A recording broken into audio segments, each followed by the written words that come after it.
Sunday evening. This is the One Star Cowboys podcast. I'm Kevin Turner. We have Saad Youssef. We have Kent Garrison. You'll hear from John Machota here in a bit from out in New York. Cowboys lose the season finale. They end the 8-1 dream. So 7-9-1 it is. And I think there's probably a good portion of Cowboys fans out there who were like, yeah, go ahead and lose that game. It's fine. Let's get better draft position. Saad, what would be your big headline from today's blood burner of a game? You know, like, honestly, there's some disappointment with the way that this game went, because for two reasons. Number one, the starters did play. Most of the starters that were available and able to, and I'm not saying that Javonte Williams doesn't make a difference, and, you know, DeMarvion Overshown, some of these guys that didn't play. Of course, that matters. But you're talking about a Giants team that 1 week ago was in contention squarely for the number one pick when they played against the Raiders in the Toilet Bowl. And for you to, you know, be down a few starters and, you know, then be down, I think it was 16-10, if I'm not mistaken, at the half, that is not a good look, man. Like, that's not great from just a football team standpoint in terms of the players that did play. And then secondly, the reason why Dak was out there and all these other guys, you know, CD, George Pickens, all these guys were out there is because of this whole mantra about culture and how, you know, you want to win and all that. The Cowboys were trying to win. They put their starters out there. And honestly, if you're anywhere near the team that you should be, you're able to at least lead the Giants at halftime before the starters. Look, if Dak went out in the second half and Joe Milton came in and, you know, blew the game and the Giants won, I think it's a different feel. But I think just the fact that the starters didn't do much to separate themselves, and then on top of that, I'm sure we're going to get to this because it was such a just a head shaking play, but on 3rd and 16 to end the first half, like, you know, you have a sack, and then Daniel Bellinger gets free for not just a first down on 3rd and 16, but a touchdown. It was just an all around really, really uninspiring, disappointing game, even though, as we know, it helps them in the long run. It helps their draft positioning. It's the result you wanted, but how you got there was not great. Daniel Bellinger goes in the book of guys who I feel like have been in the league for 10 years, but they've only been in the league. Like, he's still on his rookie contract, but it feels like he's been around forever. And I would say that speed is not his forte, as he's kind of career backup tight end guy. And that play was one of about 5 or 6 plays that I call goober plays, where your defense just looks like a bunch of goobers out there. And this has happened a lot in a lot of competitive, like, real games this year. But to see it happen 5 or 6 times in this game too is just like, okay, yeah. Obviously we're going to get through this, and obviously we're about to start new on defense again. But that was something that I just wrote down in my notes, like, we're giving up a ton of goober games in this fake game. So, well, also, yeah, I don't know. I mean, if we're gonna ride, and you know, we've talked about this before in the weeks prior. I personally am not a believer at all. I know John's mentioned, like, there's some games where maybe you can make a statement, whatever. I really don't believe personally that anything that happens in 2025 is going to impact how the team feels in September of 2026. That being said, if you as a coach or as an organization do preach that message about momentum carrying in, what does the momentum of being down 16-10 to a bottom 3 team in the league, what does that do for you? I mean, is it only momentum if it's positive and carries forward, and not so much it doesn't matter if you laid an egg? Because I would argue that was one of the more disappointing performances of the season for the Cowboys, given what they had been preaching. Now, there was nothing on the line. It didn't matter. I'm not saying it would be more disappointing than losing to the Cardinals, given where the Cowboys were at that point in the season. But yeah, I mean, that's a really sour point to enter the offseason on. Not that it should matter, because it's not going to have any impact on 2026. But, you know, regardless. Yeah, and I mean, I agree with you 100%. And when coaches do that, there's a lot of coach speak that comes into that type of, like, conversation. But you're then going to come off a month and a half of training camp telling me that we're just worried about today and getting through today. Okay, well, then that would tell me that what happened 9 months ago or whatever doesn't matter. Either way, it doesn't matter. Let's go to positives. Jaydon Blue got some run today, and honestly, using him in a way that a traditional running back would be used looked fine. Seemed running in between the tackles. We're not going to overreact to anything, but definitely on the list of good things that you can take from that game, right? Yeah, absolutely. I mean, to me, there was not too many positive. We'll get to Jadeveon Clowney. He was probably my player of the game for me. But to stick to the Jaydon Blue thing, yeah, I mean, you wanted to see some pop there. I think there's some things in terms of his running vision that is only going to get better as he gets more reps and he gets more feel and connection with the offensive line. But for what we have kind of wanted to see from Jaydon Blue, the reality is he hasn't really been able to get on the field, and that's been the biggest problem. And I don't know. I don't know where you stand on this, KT, but I don't necessarily blame the coaching staff for that.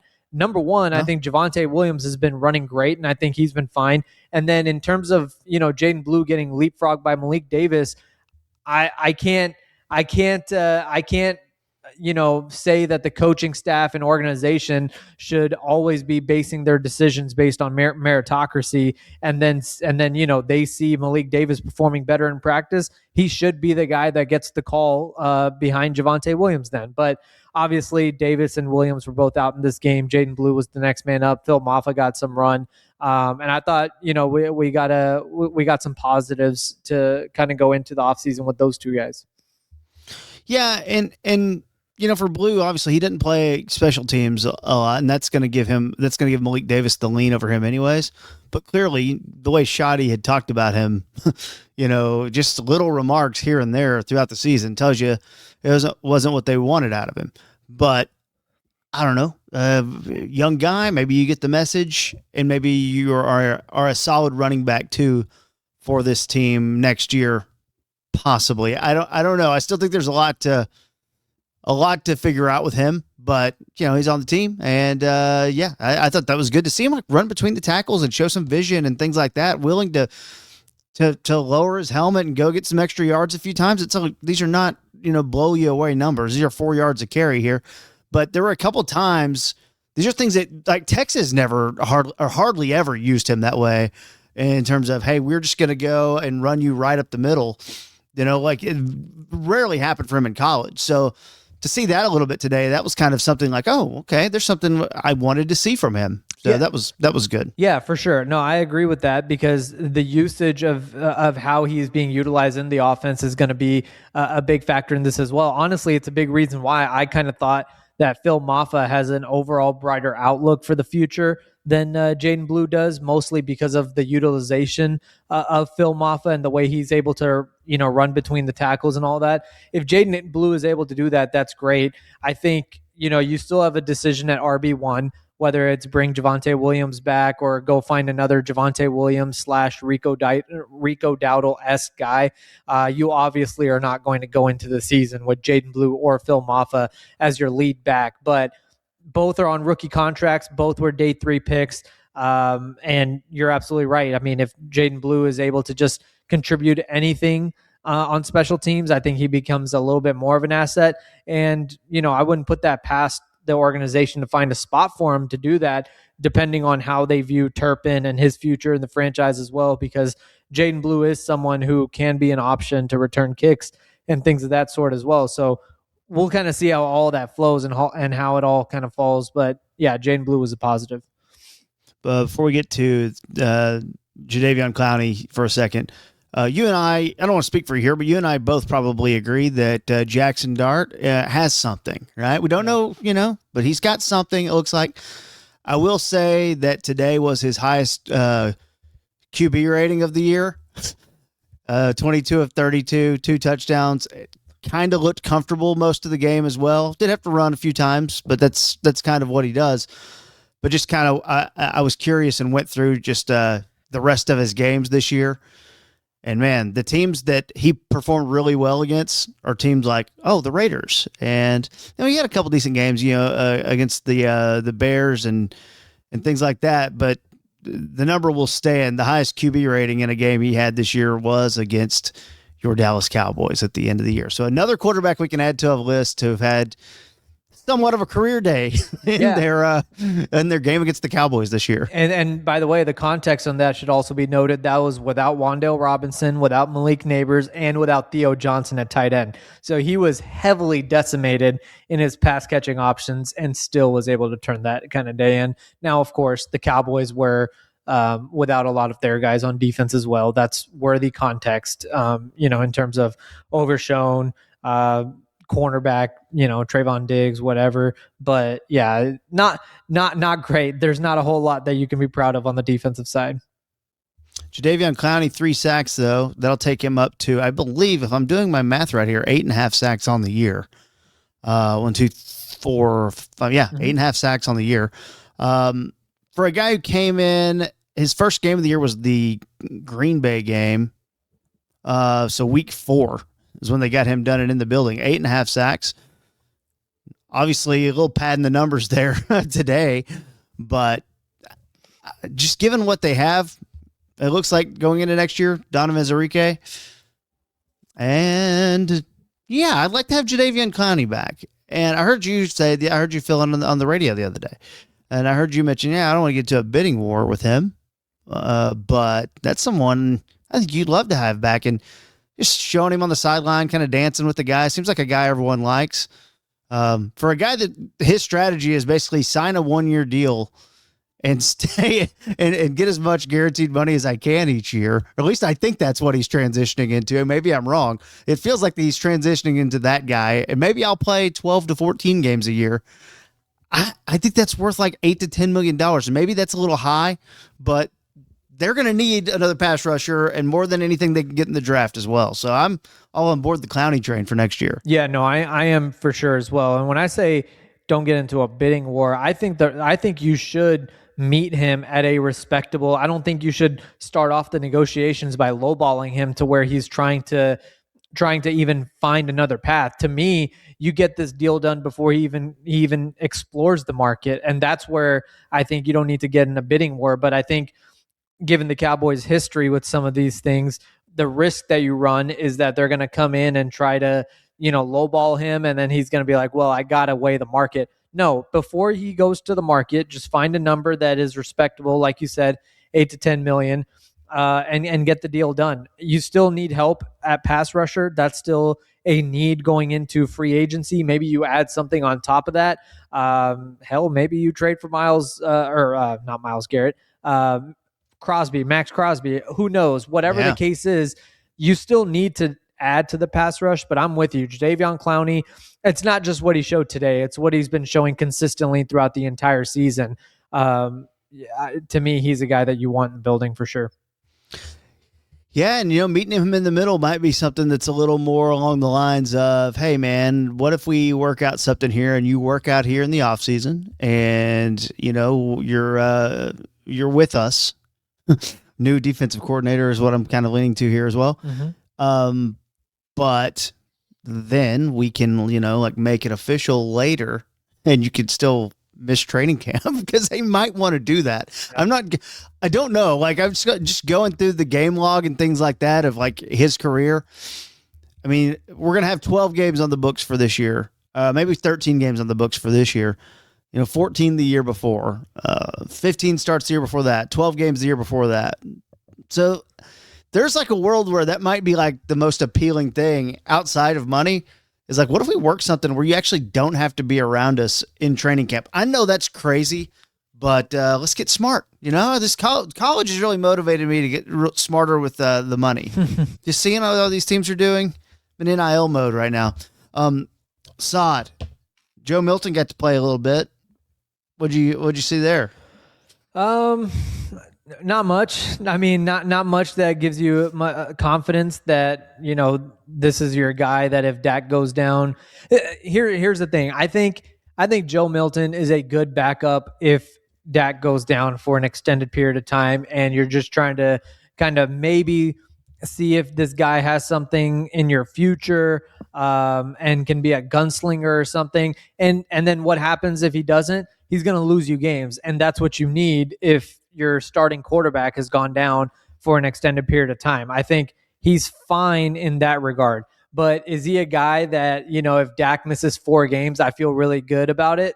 No, not at all. I don't think he's a keep the boat afloat type of quarterback. I think he's either going to help you tank and get to the number 1 pick, or a higher pick organically, or I think he's not going to bring you much to the table. So there's a lot of tools there. There's a lot of promising tools. The arm talent is something that's always been a thing with him, but there's just not it's one thing that I remember seeing all the way with training camp and OTAs and all that stuff. He's just always late in his reads. The reason why he tucks and runs as much as he does is not because his legs are such a huge weapon. It's because he hasn't been able to work through his progressions on time. And by the time he does, the receivers are covered. So he's either risking being late and throwing a pick or just tucking and running.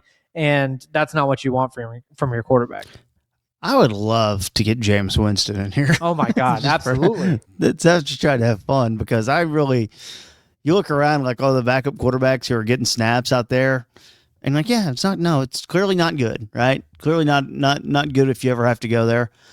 Like, names that do make sense though also are, if you're really trying to maximize like what you're doing at that position, you don't want to spend a lot of money there, but these guys who have had like reclamation projects, who are, obviously Baker and the Bucs are not going to be in the playoffs, but him and Sam Darnold, like Carson Wentz, the backup in Minnesota, played okay before he got hurt. Mm-hmm.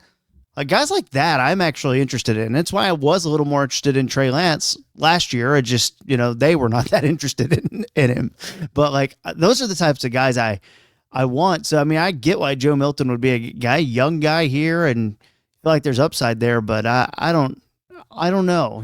It's I don't know how useful that is. And obviously, you kind of have that feeling that if Dak gets hurt, it's all gone to pot anyways. But it is something that they need to evaluate and have some firm strategy on. Like, how do we want to handle QB2? And Shoddy may have a different thought on that than McCarthy had. Yeah, and I'm not saying, again, definitively this is the guy, but we also shouldn't dismiss the fact that the QB2 could be in the building. It could be Will Grier, could be your QB2. The problem is we just haven't seen enough, and he's kind of a mystery box there too, and not in a great way. Not like there's a lot of optimism and, let's see what we have. It's just, if you remember, the whole Will Grier thing happened so weirdly, where he had that phenomenal final preseason game, but that was also the day that like they acquired Trey Lance, so he was definitely out the door, and then they brought him back. And I don't know, maybe Will Grier can be your Cooper Rush. And I thought Cooper Rush was not one of the better backups, but I thought he was a top 10 to 15, top 15 level backup, a top half of the league backup in the NFL. I don't really count what's happened in Baltimore against him too much, because that's just not a system that is suitable for his skill set. So what he was doing in Dallas, I thought he was fine.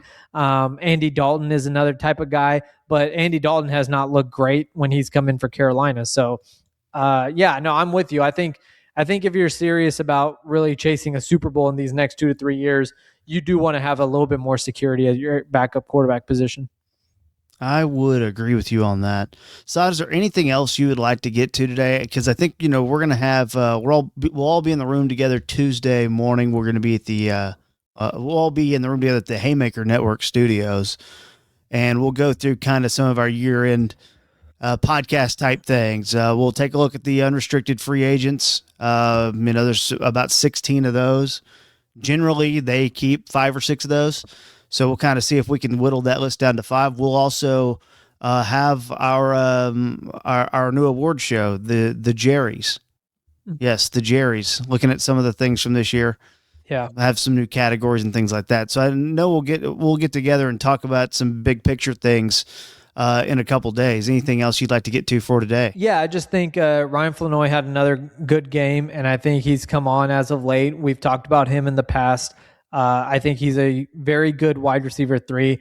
I think if you're a Cowboys fan, you just got to hope that Jerry and the front office don't drink too much of the Ryan Flanoy Kool-Aid and think that, if he's doing this and he's producing like this, maybe we don't need to pay Pickens all this money and maybe Flanoy can be the wide receiver 2 opposite CD, because that is not the case. That is this is a really good third wide receiver who kind of proved again today that he's able to be a solid number 3 option in the offense. And they should keep it like that. And they shouldn't be playing players above where they should be slotted. So, I think Flanoy, beyond today, also just had a good second half of the season. So, probably. Yeah, no doubt. Let me throw one more at you guys real quick, because has Brandon Aubrey cost himself any money here? What Maybe are you still the guy? I mean, this is now a trend at the end of the year where he's missed a field goal in 5 of his last 9 games. Yeah. Obviously, his started out his career hardly missing at all. But it's a little concerning, I would say. Although that wasn't not a gimme, that the one he missed today. No, for sure. I think there's it's fair to ask those questions. Although New York has not been kind to him in the past. That stadium, that turf. If you remember his first game of his career, his first kick in the NFL, he missed an extra point there with against the New York Giants. So it's not been kind to him. But another stat that I saw, and I would just point out, is that Brandon Aubrey is 94% indoors and 78% outdoors. So dang, that's a pretty. Now again, the distance of these kicks has a lot to do with it. He's not missing kicks that you would say that he just has to make. I think he's missing kicks that we think he should make because of what the super high standard that he's set for himself. But his 6 misses this year, from 57, 58, 51, 59, 51, and 68. So nothing below 50, but also a couple below 55. And that's, on a day that you again saw Cam Little hit from 67 today, and he hit from 68 earlier this year. I think the Aubrey distance thing, there is something to it, but I think, it's fair. It's fair to wonder if he did make the contract negotiations a little easier for the Cowboys. Yeah, and I haven't done the math yet because Pro Football Reference hasn't updated his the stats from today. But if the season ended, going into today, he would be tied for 13th with Cam Little, by the way, tied for 13th in field goal percentage, and that's 87.5%. Which, hey, that's not that far up from being 90% in Prater's top 10. So he's right there. And I think you bring up a really good point about not missing anything outside of that, not missing anything under 50 yards. That's how I want them to play too. I don't want them kicking a lot of field goals that are inside 50 yards if they don't have to. For sure. So I definitely not in the boat of those who are concerned, but it is something I think we should at least touch on, knowing that he'll be a free agent, and you talk of him resetting the market or whatever like that, resetting the kicking market or whatever. It's not going to be like a ton of money. Especially we're going to have another cap increase and all that stuff. So, all right. Well, that'll do it for us for today. You will hear from Father Jon Machota shortly, and we do want to remind you later in the week we'll be doing our midweek podcast at the Haymaker Network in Frisco, where we have a video option that you can follow along to on YouTube as well. And we'll go through some of these free agents and things like that, and start on what should be a interesting offseason of Cowboys talk, because while at times it definitely felt like they were far away, it does feel like the offense is good enough to kind of be serious next year if they get serious in the offseason about fixing the defense. So might be a crazy week up around the Star, and we'll be following along with that. You'll be following along with us. That's what I meant to say. I don't know, man. I've been off work on the radio thing for 2 weeks. Get rusty. You get real rusty. That's an excuse. No excuses. And a guy who will never, ever give an excuse for how the Cowboys perform is Father Jon Machota. Let's go live to him in New York. And that there's another Cowboys loss to add to another losing Cowboy season here, back-to-back losing seasons for the Cowboys for the first time in 23 years. That's not good. I really don't got a lot to break down from the game. Obviously, Jadeveon Clowney was outstanding and probably drove up his price tag, but judging by both sides, it seems like both want to keep the partnership together. So I still expect Jadeveon Clowney to be back, but it is interesting how impactful this game could have been for him, because otherwise there wasn't a lot of impactful things for the Dallas Cowboys. Defense again looked awful. There's no reason to keep going in this direction with this defense. There's nothing to build on with it. At one point in the game, I pulled out the depth chart and just started circling the names on the defense that I would even think that absolutely need to be back, and I think I only got 6 or 7 names there. That's not to say that there aren't plenty more than 5 or 6, 7 guys that are going to be back. I'm just saying that you absolutely want back. There's just not a lot over there on that side of the ball that is irreplaceable, and a lot of changes need to be made on defense. They can say whatever they want. Jerry talked before the game to a small group of us about basically how don't put this all on Eberflus, things he's been saying the last few really not even the last few, probably the last week or so, which just goes against what he was saying for the better part of the last month, and that he was very critical of Matt Eberflus, as he should be. And so I just think it's interesting right now, because talking about George Pickens and bringing him back, how there's a lot of people that talk how that's the most important offseason move. To me, that's second, and I don't see George Pickens going anywhere, so that's not as impactful for me. Number one is what they do at defensive coordinator, and it cannot be having Matt Eberflus come back. They have to go in another direction, and they have to hit like they did when they moved on from Mike Nolan and got Dan Quinn. Those ended up being 3 seasons where the Cowboys were one of the better defenses in the NFL. I understand they ran into their issues in the playoffs, but overall, those defenses just blow this defense out of the water. It's not even comparable. There's no way a team could make the playoffs or even be in that contention with this defense. So make the right defensive coordinator hire, and you could turn this thing around real quick. I can see this being a playoff team next year if you tell me that they make the right defensive coordinator hire. So that's the biggest one for me coming out of this game. Too many things that we've seen before. Poor tackling, too many big plays, foolish penalties, hitting guys out of bounds, hitting guys personal foul penalties. Just a thing that's been going on all season long. There's nothing new about it, and there's just not enough for me to say, okay, well, this is making progress. Let's try and keep going down this direction. If there were some things, I could even see a little bit of Jerry or Steven trying to sell it. I don't get the fact that they even think that's the case. They're going to have exit meetings with players on Monday and Tuesday, and then they'll have exit meetings with coaching staff members on Wednesday and Thursday. So I would think a move with Matt Eberflus probably at the end of the week. I just don't know how you could run this back and sell that to the fans that, we worked out some wrinkles. We had some good meetings on Wednesdays and Thursday, and now we're going to come back with this same group, and we're just going to make some subtle changes personnel-wise. I don't even understand how a fan of the Cowboys would continue watching the team if something like that happened. And so that was my biggest takeaway from this game. It's hard for me to sit there and break down little X's and O's and big plays here or there, and Jaydon Blue run here, Phil Maffa run there. Don't really care. This Giants team's not good. This is a Giants team that probably should have the number 1 overall pick in the draft.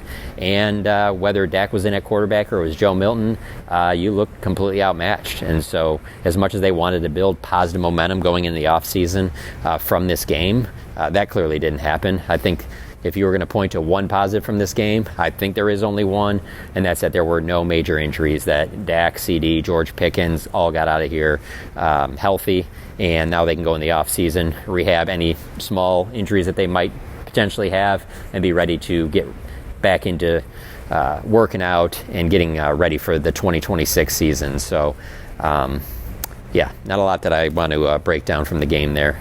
Just a lot of the same stuff that we've seen all season, and it kind of makes you kind of sick. And there's got to be a part of a lot of Cowboys fans where you're just happy that this season's over and changes can be made, because that's obviously what's needed. Offense is just too good to not be a playoff team, and so if they can make a move or two on defense, you get the right defensive coordinator, turn this thing around, they can be a playoff team next year. Swing and miss on that DC, and you could be going back into those days of the not just 2 losing seasons in a row, maybe it gets into 3, 4, 5. There's no chance that they can run this back. It would be a disaster move. I don't have time to have a bad time. It ain't on my schedule.